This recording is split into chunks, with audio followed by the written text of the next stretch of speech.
देखिए भाई, chapter number 11 है chemical kinetics. Chemical kinetics chemistry की वो ब्रांच है जिसमें हम रेट ऑफ रिएक्शन को स्टडी करते हैं।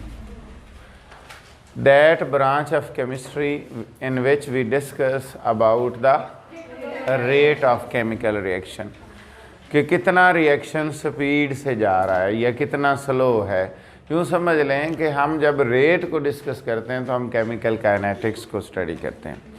ठीक होगी बात? या आप इसका नाम, मैंने केमिकल काइनेटिक्स लिखा है, उसने रिएक्शन काइनेटिक्स लिखा है। ठीक है, यहाँ पर अगर आप देखें तो रिएक्शन काइनेटिक्स उसका नाम है। केमिकल काइनेटिक्स का मतलब भी वही है, रिएक्शन काइनेटिक्स का मतलब भी वही है। तो any how the type of the branch of chemistry in which we discuss about the rate of reaction, rate of reaction is called chemical kinetics. Clear? अब हमारे पास ये एक मिसाल के तौर पर आपके पास, मैं आपको एक एग्जांपल दे देता हूँ। आपके पास एक रिएक्टेंट है और ये प्रोडक्ट में कन्वर्ट हो रहा है। ठीक है, उस रिएक्टेंट्स का नाम A है। तो आपको पता है यहाँ पर फॉर एग्जांपल ये A है, तो A जो है वो यहाँ पर होगा, ऐसे ही है। और ये जो प्रोडक्ट है, अगर आप इसको B कह रहे हैं तो फिर ये यहाँ पर होगा। बोलो ऐसे ही है। B शुरू में 0 है और A की कंसंट्रेशन मैक्सिमम है। जैसे जैसे वक्त गुजरेगा A की कंसंट्रेशन कम होती जाएगी और B की बढ़ती जाएगी। यहाँ पर क्लियर? ये बात मैंने आपको लास्ट टाइम बताई थी कि शुरू में ये रिएक्शन तेज़ होगा, वक्त के साथ साथ यहाँ चूँकि हम रिवर्स की तो बात नहीं कर रहे, तो हम तो इरिवर्सिबल रिएक्शंस को भी डिस्कस कर रहे हैं। तो इसका मतलब शुरू में रिएक्शन फॉरवर्ड डायरेक्शन में ही मूव कर रहा है। तो शुरू में जो है ये तेज़ होगा और वक्त के साथ साथ ये स्लो होता जाएगा। ये बात आपने याद रखनी है कि at the start reaction is faster and with the passage of time it gets slower या इट बिकम्स स्लोअर। वक्त के साथ साथ with the passage of time ये स्लो होता जाता है। With the passage of time ये स्लो होता जाता है। क्लियर होगी बात? यहाँ तक कोई कन्फ्यूजन नहीं होनी चाहिए। अब मैंने आपके सामने ग्राफ ड्रा किया है, मैंने इसके ऊपर पॉइंट्स बनाए हैं। ठीक है, इन पॉइंट्स को मैं यहाँ पर आगे चलकर बयान करता हूँ। अब ये मैंने लिखा है, अगर आप देखें शुरू में रिएक्शन, ये लाइन बहुत तेज है, स्टीपेस्ट है। क्या है? इसका मतलब जितनी स्टीपी लाइन है उतनी उसकी स्लोप ज्यादा है, उतनी उसकी, यूं समझ लें यहाँ स्लोप ज्यादा है, यहाँ ज्यादा है। और जैसे देखें ब्रॉडर हो रही है लाइन, जैसे जैसे आप टाइम ज्यादा देखें, इधर क्या है, इधर हमने कंसंट्रेशन को लिया है और इधर हमने क्या लिया है, टाइम। ऐसे ही है, इधर हमने टाइम लिया है। जैसे जैसे देखिए टाइम गुजर रहा है, लाइन ब्रॉड हो रही है। ऐसे ही है, यानी लाइन के अंदर जो तिरछापन है, जो स्टीपनेस है, वो कम हो रही है। जो लाइन के अंदर स्टीपनेस है वो क्या हो रही है, कम हो रही है। जैसे जैसे लाइन के अंदर स्टीपनेस कम हो रही है, वैसे वैसे समझ लें उसकी रेट कम हो रही है। क्या हो रही कम? क्योंकि concentration divided by time, this is called rate. मेरी बात समझ में आ गई? इसका मतलब लाइन ब्रॉड होने का मतलब यह है कि कंसंट्रेशन में जो चेंज है वो कम होनी शुरू हो गई। टाइम तो उसी हिसाब से चेंज हो रहा है, टाइम में तो कमी नहीं आ रही, लेकिन जो कंसंट्रेशन में चेंज है उसमें कमी आ रही है। तो लिहाजा रेट ऑफ रिएक्शन स्लो होती, कम होती जा रही है, यानी रिएक्शन स्लो होता जा रहा है। रिएक्शन क्या होता जा रहा है, बोलिए? स्लो।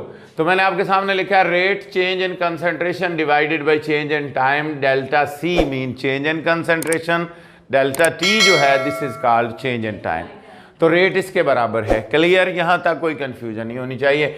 अब यहाँ पर इसका जो कंसंट्रेशन है, इसका मतलब होता है, इसका यूनिट होता है मोल पर डीएम क्यूब, और टाइम का यूनिट ऊपर जाएगा तो पर सेकेंड। ये यूनिट आ जाएगा रेट का। ये क्या आ जाएगा? यूनिट। क्लियर होगी बात? अब आगे दो बातें लिखी हैं। एक है इंस्टेंटेनियस रेट और दूसरा मैंने लिखा है एवरेज रेट। इंस्टेंटेनियस का मतलब होता है कि आप किसी भी एक पर्टिकुलर मोमेंट पर, एक स्मॉल इंस्टेंट पर ले लें रेट, ठीक है। तो आप इसको कैसे लिखेंगे? आप लिखेंगे rate of reaction at a very small instant. Rate of reaction at a very small instant या वेरी स्मॉल मोमेंट। किसी भी एक छोट मोमेंट पर आप रिएक्शन की रेट ले लें, उसको हम मसलन फर्ज करें आप इस जगह पर आप रेट फाइंड कर लें। मेरी बात समझ में आ गई? इस जगह पर आप रेट फाइंड करें तो ये क्या है? इंस्टेंटेनियस रेट है। क्लियर? समझ आ गई? कोई कंफ्यूजन है तो पूछ लीजिए। अच्छा, इस इंस्टेंट पर ले लें तो ये भी इंस्टेंटेनियस रेट है, लेकिन अगर इन दोनों इंस्टेंट के दरमियान में लें तो ये एवरेज रेट है। मेरी बात समझ में आ गई? The rate of reaction between two instants, between two time intervals, दो टाइम इंटरवल्स के दरमियान रेट। द रेट बिटवीन, बोलिए, टू इंस्टेंट्स, ऐसे ले लें। दो इंस्टेंट्स के दरमियान में अगर आप ले लें रेट तो उसको हम क्या कहेंगे? Average rate. अब आप जरा गौर से देखें, मसलन फर्ज करें अगर आप यहां पर बात करें इंस्टेंट की। मेरी बात समझ में आ गई? अगर आप यहां पर बात करें इस जगह पर इंस्टेंट की और एक आप इस जगह पर इंस्टेंट की बात करें, ओके? मेरी बात समझ में आ रही है? मैं आपको ये बताना चाह रहा हूं कि जो इंस्टेंटेनियस रेट होती है वो शुरू में ज़्यादा होती है एवरेज से। शुरू में क्या होती है? ज़्यादा होती है एवरेज से। कैसे? फ़र्ज़ करें आप यहाँ पर इंस्टेंट ले रहे हैं और इन दोनों का एवरेज ले रहे हैं, तो ऑब्वियसली एवरेज तो अगली तो कम है रेट, इसका मतलब एवरेज जो है उसकी कम आएगी, इंस्टेंट ज़्यादा आएगी। लेकिन अगर हम एंड पर चले जाते हैं तो एंड पर इंस्टेंट कम हो जाएगी और उसका एवरेज ज़्यादा होगा। मेरी बात समझ में आ गई? ये बात ज़रा क्लियर कर लें। मैंने कहा है कि यहाँ पर इंस्टेंटेनियस रेट और है, यहाँ और है, यहाँ और है। इसका मतलब हर मोमेंट पर इंस्टेंटेनियस रेट क्या है? डिफरेंट है। और एंड पर जो है इंस्टेंटेनियस रेट कम है। फर्ज करें इन दोनों का आप एवरेज लेते हैं, इन दोनों का पॉइंट जरा क्लियर कर लें, इन दोनों का, तो यहां तो इंस्टेंटेनियस कम है और यहां इंस्टेंटेनियस ज्यादा है। जब इसका एवरेज लेंगे तो इस इंस्टेंटेनियस से ज्यादा आएगा। मेरी बात समझ में आ गई? मैं आपको क्लियर कर देता हूं, आपको छोटी सी एग्जांपल से बता देता हूं। फर्ज करें यहां पर रेट 10 है, यहां पर 5 है। समझ आ गई? इसका मतलब आप इसका एवरेज भी ले लेना, इसका एवरेज भी ले लें तो 5 से ज्यादा आएगा। इन दोनों का एवरेज भी ले लें तो 5 से ज्यादा आएगा। ये बात मैंने आपको समझाने के लिए बताई है। देखिए, this is a very simple and interesting statement कि आप शुरू में जो रिएक्शन है वो तेज है, इसका मतलब उसकी इंस्टेंट रेट ज्यादा है और एंड पर इंस्टेंट रेट कम है। और शुरू में जब आप इंस्टेंट का एवरेज लेंगे, यानी कि इनका एवरेज लेंगे, तो एवरेज कम आएगी और इंस्टेंटेनियस। लेकिन यही बात जब आप एंड पे करेंगे फिर एवरेज कम होगी और इंस्टेंटेनियस, एवरेज कम ज्यादा होगी और इंस्टेंटेनियस। ओके, ये आपने यहां तक क्लियर कर लेना है, यहां तक कोई कंफ्यूजन नहीं होनी चाहिए। अब यहां पर हम एवरेज को फर्दर दो तरीके से हम जस्टिफाई करते हैं, वो भी देख लीजिए, ए और बी। हम इसको कैसे लिखते हैं? रेट बराबर है minus D of A divided by D of T बराबर है पॉजिटिव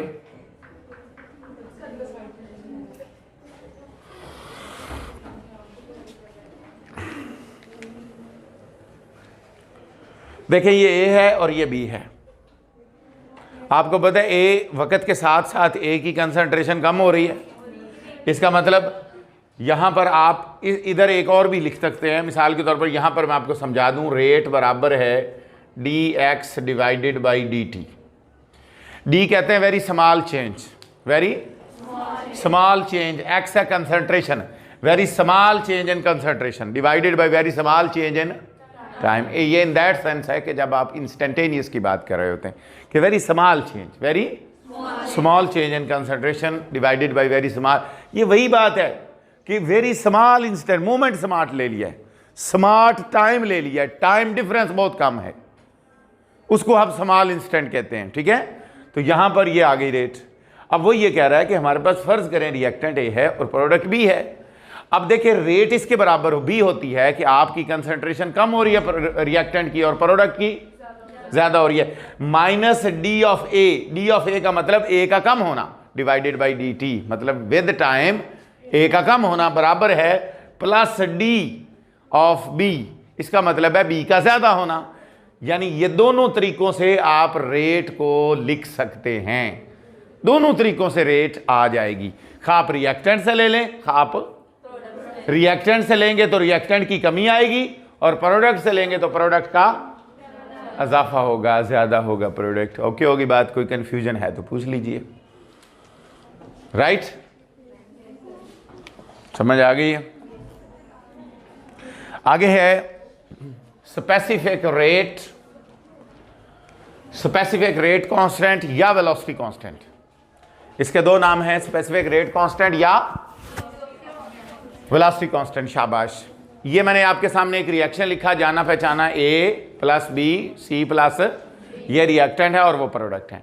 आपने पढ़ा है कि रेट ऑफ रिएक्शन रिएक्टेंट के कंसंट्रेशन के डायरेक्टली प्रोपोर्शनल है। ओके, कांस्टेंट लगा दिया और ये आ गया। अब यहां पर वो ये कह रहा है कि अगर आप क्या करें, इफ ये जो कंसंट्रेशन ऑफ रिएक्टेंट्स है इसको 1 मोल पर डीएम क्यूब कर लें,